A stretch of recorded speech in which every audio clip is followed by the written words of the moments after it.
Sally Ann Hart.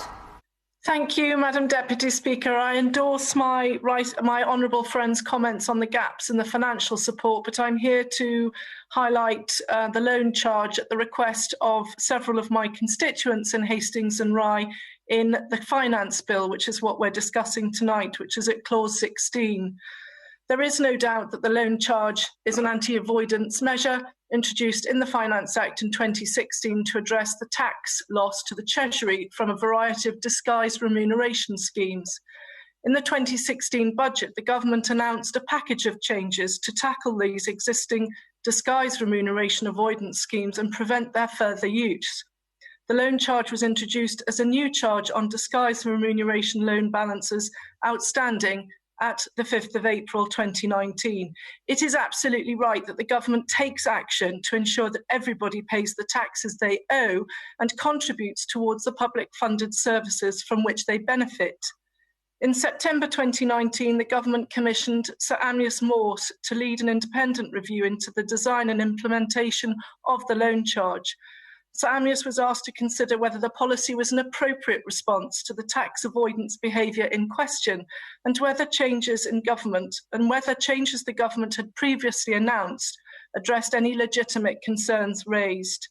The review was published in December alongside the government's response, which welcomes Sir Amyas' acknowledgement that disguised remuneration schemes are a form of tax avoidance, but recognised the concerns raised by the review about the impact of some aspects of the loan charge and has accepted all but one of the review's recommendations in this finance bill. The review also found that legislation announced in 2010 removed any doubt that tax was due. However, it is argued that law was not clear on tax after 2010, as explained by honourable members in this House on the 19th of March this year, and I will not revisit these arguments again. In addition, the cross-party loan APPG formally disputes the review's finding that the law became clear on the use of loan schemes from December 2010. It has also been argued that some of those caught by the loan charge were misled and in some cases coerced into entering these schemes as the only way of securing a job. Although the loan charge was intended to shut down loan schemes, the Morse review had found some scheme usage continues to be extensive in the 2019-2020 tax year to date, with over 8,000 individuals having entered into the schemes between April and October 2019. Some promoters and professional advisors are still selling schemes in spite of the law becoming very clear from November 2017, and this needs to stop. Madam Deputy Speaker, my concern centres around the retrospective aspect of the loan charge. The loan charge does not change past liabilities because it is a new tax on loans outstanding, as at the 5th of April 2019.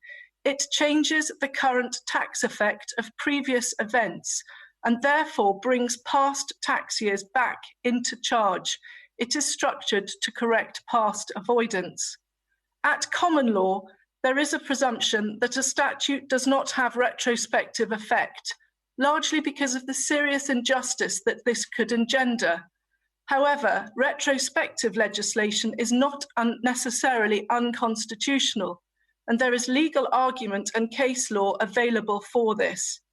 Retrospective legislation can right a wrong where the law is an ass, but when it is used to penalise retrospectively, it undermines public confidence in the rule of law.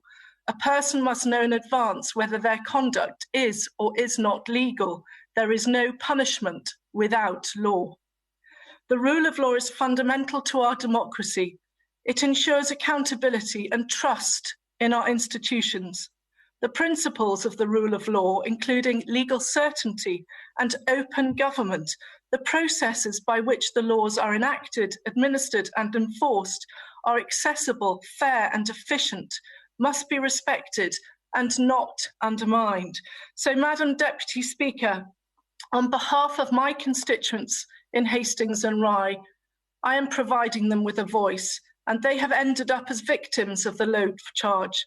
I'm asking for a just decision to be made, that the loan charge takes effect from the date of Royal Assent of the 2017 Finance Act. This would avoid the retrospective element and would give certainty from that point onwards regarding loan arrangements. Thank you.